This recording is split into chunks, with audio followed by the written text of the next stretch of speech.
Lila, 13, nudged her twin, Zuri, 12 minutes younger, who was meticulously applying glitter gel to the cover of her travel journal. They gathered their carry-ons. Lila's a sleek black backpack holding her robotics homework. Zuri's a neon pink duffel stuffed with art supplies. They were veterans of transatlantic travel. Their mother was a pediatric oncologist working in Geneva, and their father, Marcus Thorne, was the co-founder and CEO of Aether Logistics, a multi-billion-dollar shipping and defense conglomerate. They usually flew Aether's private fleet, but their mother insisted they take commercial flights occasionally to keep you grounded, girls. Today, that grounding was proving literal and profoundly irritating. They approached the gate agent, a thin, middle-aged woman named Brenda, whose ID lanyard declared her a supervisor. "Good evening," Lila said politely, handing over their e-ticket confirmation and passports. Thorne, Zuri, and Lila were in first class, seats 1A and 1B. Brenda glanced at the names, then up at the girls. Zuri, with her electric blue box braids, and Lila, with her calm, serious eyes, were dressed in comfortable, high-end athletic wear. Brenda's smile was tight and vanished quickly. "I'm sorry, girls," she said, pushing the documents back across the counter. "There seems to be a discrepancy." "A discrepancy?" Zuri frowned, pulling her braids back. "Our tickets say first class." "Yes, well," Brenda fiddled with her keyboard, her voice dropping, though not low enough. "These tickets, they were purchased with a corporate account, a very high-tier one. Frankly, I think there's been a mistake. Children traveling alone on that kind of ticket, especially given the cost, it doesn't look right. We have a strict policy against minors fraudulently using high-value corporate rewards." Lila's back stiffened. "Ma'am, we are not traveling fraudulently.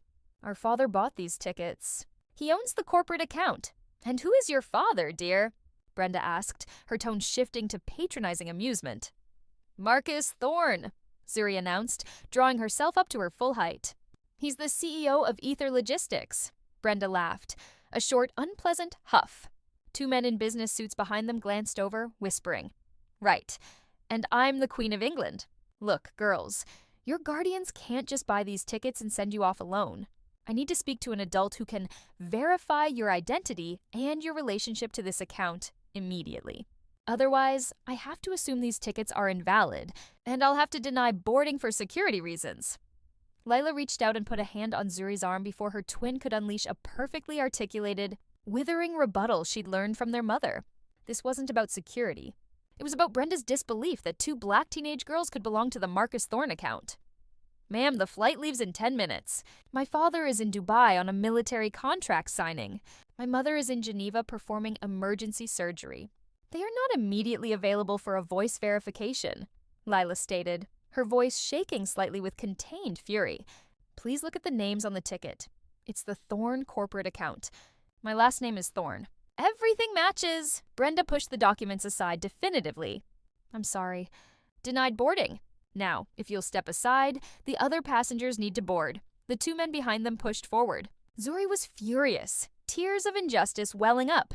"You know what, Lila? Fine," Zuri muttered, pulling out her personal phone, which was rated for satellite connectivity.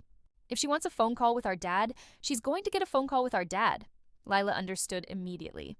Their father had 3 numbers: a public line, a private line, and the red line chamba, a secure satellite comms link reserved for his executive assistant and the Pentagon. Zuri walked 10 feet away from the gate counter, took a deep breath, and dialed the red line. It rang once. Marcus Thorne's secure line. "State your identity and priority." "Hi, Lisa," Zuri said into the mic. "It's Zuri, low priority, but I need to talk to Dad immediately. It's about our flight to Lagos." 3 seconds later, Marcus Thorne's deep, commanding voice came on the line. "Zuri, what's wrong?" "You should be boarding." "Hi, Dad. The gate supervisor, Brenda, is denying us boarding. She says our first-class tickets are fraudulent because we are traveling alone, and she doesn't believe we're actually your daughters, the beneficiaries of your corporate account." Marcus was silent for a moment. The silence was not confusion. It was the sound of a CEO whose temper was reaching critical mass. "Put the supervisor on the phone," he instructed, his voice low and dangerous. Zuri walked back to the counter, holding the phone out to Brenda, who was now busy checking the boarding passes of the 2 waiting businessmen. "My father is on the line. He would like to verify our tickets." Brenda looked at the expensive military-grade satellite phone, Then back at Zuri, she sighed dramatically and snatched the device. "This is Brenda."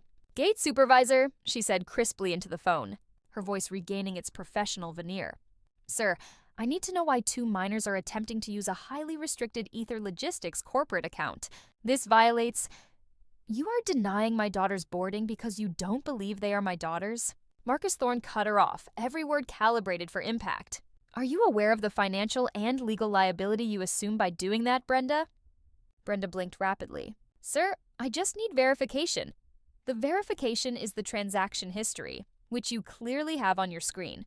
Furthermore, I am informing you that Atlantic Global Airlines is one of Aether Logistics' primary global defense and troop transport contractors. We move 70% of your cargo. You hold a $4.5 billion annual contract with my company.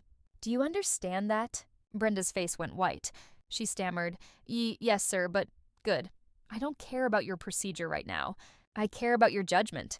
You profiled my children, embarrassed them, and blocked them from a flight they rightfully paid for. I'm authorizing my CFO right now, this second, to begin termination proceedings for the entire Atlantic Global contract. Pull the plane." Brenda dropped the phone. It clattered loudly on the floor. She snatched it back up, whispering, "Sir, please don't." "I'll board them immediately." "It's too late, Brenda. The contract is over. I trust Aether's logistics with military-grade equipment. I clearly cannot trust Atlantic Global's employees with my own children." A minute later, the pilot's voice came over the intercom, sounding confused. "Attention! Passengers of Flight 907, we have been informed of an immediate, unexpected, and irreparable systems conflict with our primary corporate partner. All future Atlantic Global operations are temporarily suspended until the matter is resolved. Please exit the aircraft immediately. We apologize for the inconvenience." The 2 businessmen who had been pushing Lila and Zuri stared in stunned silence as the plane's door slowly reopened. Lila calmly retrieved their tickets, then picked up her father's phone. "It's done?" "Dad," she said quietly. "Good, sweetie. My private jet is already wheels up from DC. It will be there in 1 hour. Lisa will meet you with a bodyguard and ensure Brenda is suitably handled." Zuri, no longer crying, now wore a terrifyingly satisfied smirk. She leaned in to whisper to her sister, "You know, Lila, I think our next flight will definitely be on Aether's private fleet."